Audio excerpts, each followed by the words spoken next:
isang travel vlog. So ngayon, papunta tayo ulit ng Tokyo, Japan.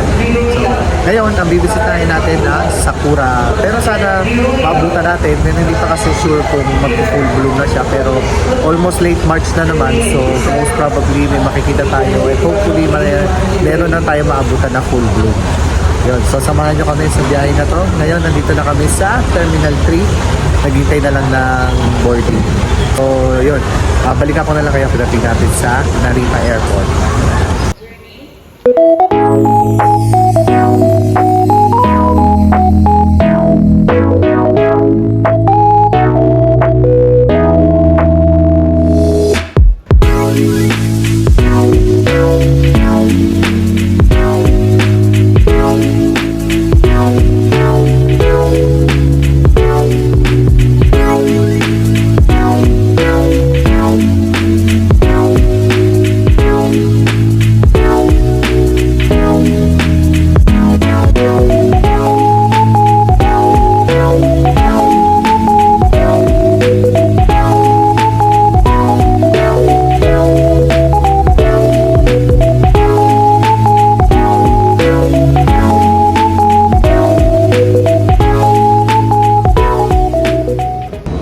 Dito na nga tayo sa Japan. So, magta-trade na lang kami papunta dun sa accommodation namin. So, nandito kami ngayon sa Narita Airport Terminal 2. Nasa basement 1. Yung dito naman, basement 1. Papunta sa trains. Yan, mga train dito sa basement 1. So, pagkalabas nyo sa arrival area, kung pupunta kayo ng magagamit kayo ng train, bababa lang kayo sa basement 1. Nasa basement 1 ang train. Tapos may mga escalators.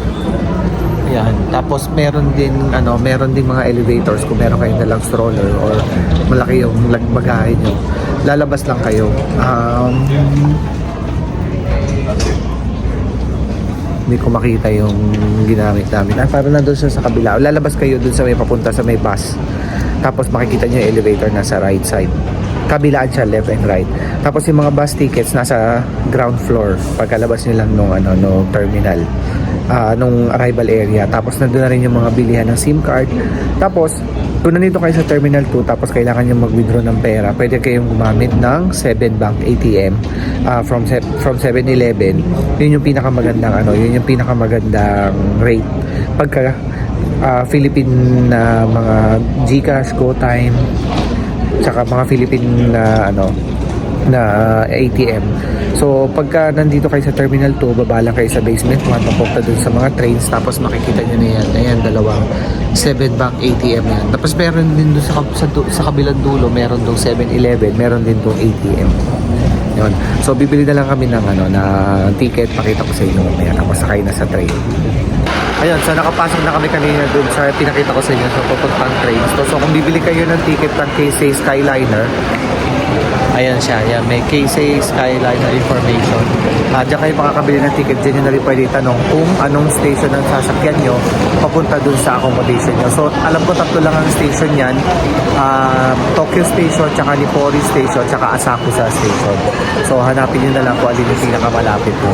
So tapos pupunta na lang tayo dito sa mga tapos dito sa mga platform. Ayan, may kulay blue, tapos meron ding JR lines. Dito tayo sa may blue, papasok papunta dun sa train. Tapos ang ticket nyo, ganito magiging itsura. Ayan, meron na yung seat number, cart number, tsaka yung time niya. So inabili namin 8:23. Ayan. So bibili lang kami ng Suica card para dire-diretso na kami bago kami bumaba. Okay? Ayan, nasa train na kami.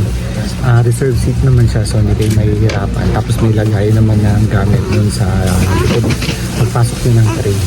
Ayan, so parang 45 minutes yata ito papunta ng Nippori Station. So hindi ko na masyadong na-videohan, pero marami naman nag-a-assist. Tapos nakalagay naman yung cart number, tapos yung seat, tapos yung track number 1, sinasabi naman yan doon. So di mo kayo mahihirapan hanapin yung train, may nag-a-assist naman. Doon pala sa basement 1, mababa ulit kayo, nandun yung papunta dito sa Quezon Skyliner. So balikan ko kayo pagdating natin sa Ipori Station.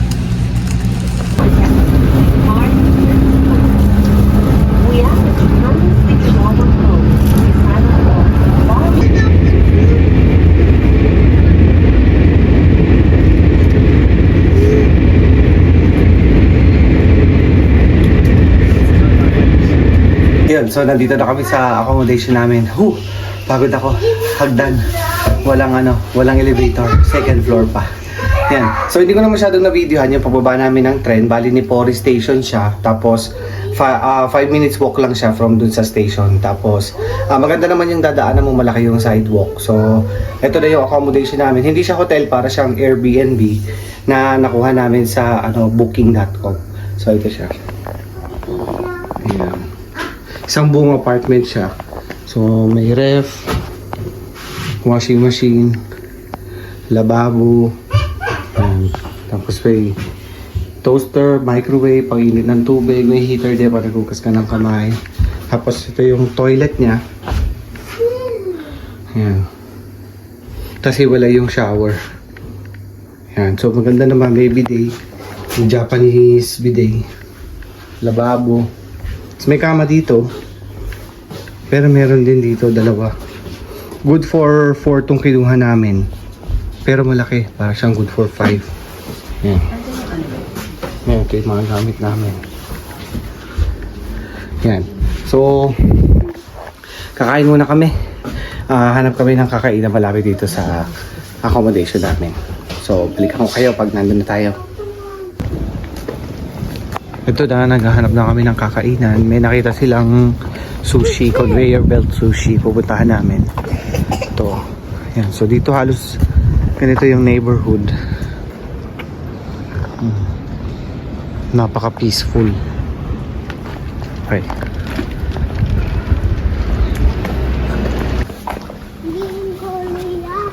Para sa sushi, lakad-lakad ng gabi. Parang ang aga natutulog ng mga tao dito. Pero sa bagay, it's already 10 p.m. So, halos wala nang tao sa kalsada. Ayan, so nakakita na kami ng kakainan. Kura Sushi. Ayan. So ito yung mga order namin. Tapos ayan, naka-conveyor belt siya. Darating na lang yung order mo. So pag order mo dito sa tablet, ayan. Tingnan mo, darating na yung order natin. Oh, ayun. Ang bilis! Ang bilis! Ayan, so nag-order kami nito. Udon. Makalit siya.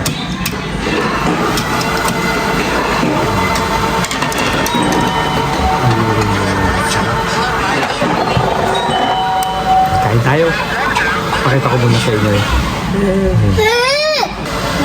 Yan, so tignan natin itong salmon sushi. At kasi unang kumakain ng onigiri. So ito yung sauces niya. Sarap pa ko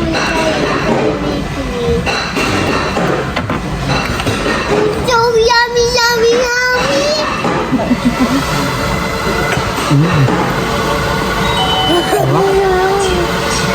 Fresh na fresh.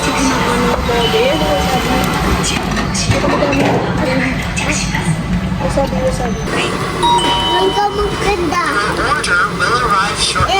Tita Tala! Puno!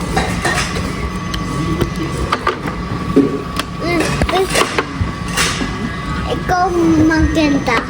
Maganda ako? Thank you. Sabi mo, pogi ako. Ay, uno po.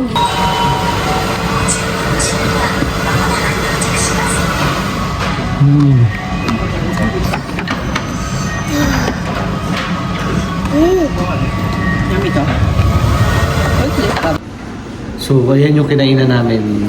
Kura Sushi. Sarap. Affordable siya. Parang halos nasa 1,000 pesos lang yung kinain namin. Sa amin lahat na yun. So, hindi naman 1,000. 1,500 para sa amin tatlong adult.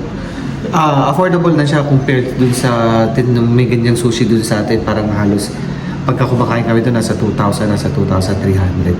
Ayun. So, maglalakad na lang kami pa uwi. So, magkita na lang tayo tomorrow sa ating next video. Maraming salamat sa mga nanood niyo. Kung may tanong ka, comment down below. See you tomorrow.